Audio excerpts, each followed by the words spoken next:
Assalamualaikum warahmatullahi wabarakatuh.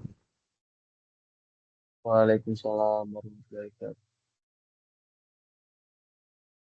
Kami dari kelompok 8 izin mempresentasikan hasil studi kasus kami mata kuliah literasi manusia dengan tugas mini project. Next. Nah, pendahuluan.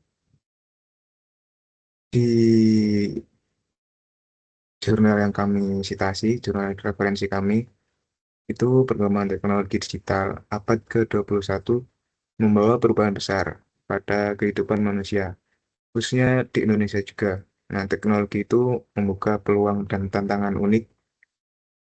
Teknologi informasi dan komunikasi itu mengubah cara masyarakat berinteraksi, berkomunikasi, dan mengakses informasi sehari-hari. Media sosial dan aplikasi pesan instan memudahkan komunikasi lintas wilayah dan budaya.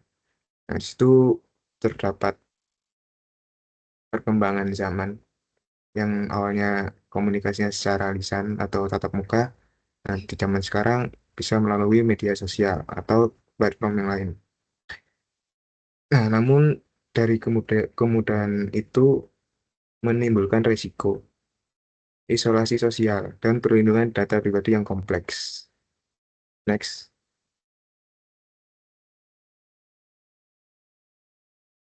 Nah, kajian pustaka dari jurnal referensi. Di kajian pustaka itu berisi yang pertama rangkuman teori dan temuan penelitian terdahulu yang relevan dengan pengaruh teknologi digital dalam kehidupan manusia.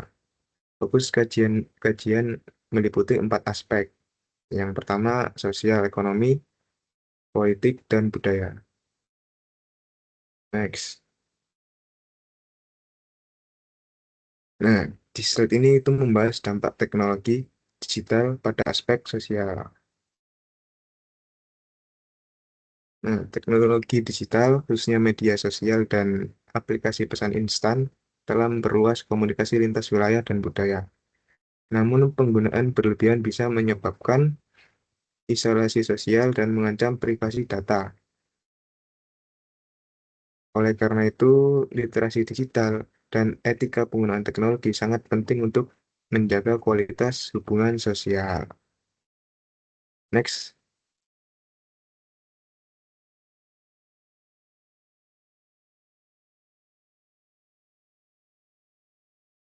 Lalu selanjutnya ada dampak teknologi digital pada aspek ekonomi. Digitalisasi menjadi penggerak utama pertumbuhan ekonomi melalui peningkatan efisiensi operasional dan perluasan akses pasar. Indonesia berkembang cepat sebagai pasar ekonomi digital di Asia Tenggara. Namun kesiapan kelembagaan dan pengembangan sumber daya manusia yang adaptif menjadi tantangan utama dalam mengoptimalkan peluang ekonomi digital. Selanjutnya juga terdampak teknologi digital pada aspek politik. Media digital memperkuat partisipasi politik dengan meningkatkan interaksi antara pemimpin dan masyarakat. Media sosial efektif dalam kampanye politik dan pembentukan opini publik yang inklusif. Namun resiko penyebaran disinformasi dan polarisasi politik mengancam kualitas komunikasi politik yang sehat, sehingga dibutuhkan penggunaan media digital yang bijak dan kritis.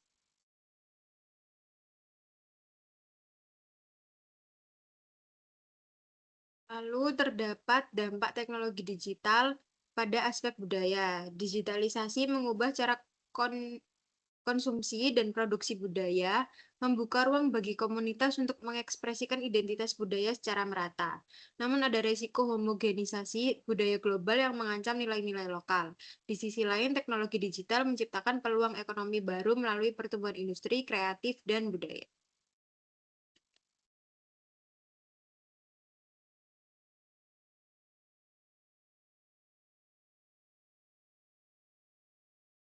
Baik, selanjutnya ada metode riset, di mana penelitian ini menggunakan studi literatur dengan pendekatan deskripsi kualitatif, memanfaatkan data sekunder dari jurnal, artikel, dan sumber terpercaya lainnya. Data dikumpulkan melalui pencarian kata kunci sesuai aspek yang diteliti, Kemudian dianalisis dengan metode konten analisis untuk menemukan pola dan tema utama. Next.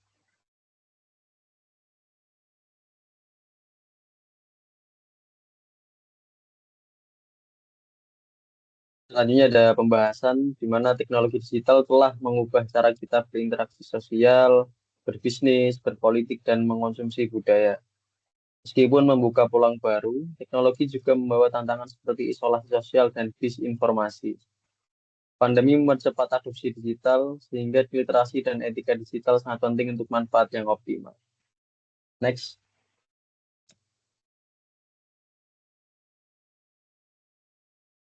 Kesimpulan dan saran.